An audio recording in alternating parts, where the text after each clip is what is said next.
Hi everyone, in front of me I've got a Samsung Galaxy Tab S9 FE, and let me share with you how to reset all settings on this device. So let's start with opening the settings, and in this left section we have to scroll down to the very bottom to find General Management. Now let's scroll down again to find the reset option. And here, let's scroll down. As you can see at the top, we've got the option we're looking for, so let's tap on Reset All Settings.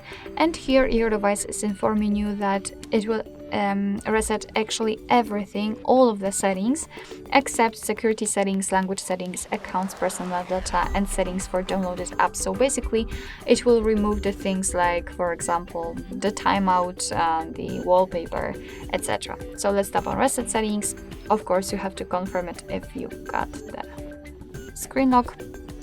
And here we've got also the information that all the settings will be reset to the defaults and you cannot undo this action, and your tablet will be restarted. So if you're ready, just tap on reset, and right now we have to wait until our device will be restarted and then turn on again. Alright, so that will be all. Thank you so much for watching. I hope that this video was helpful, and if it was, please hit the subscribe button and leave the thumbs up.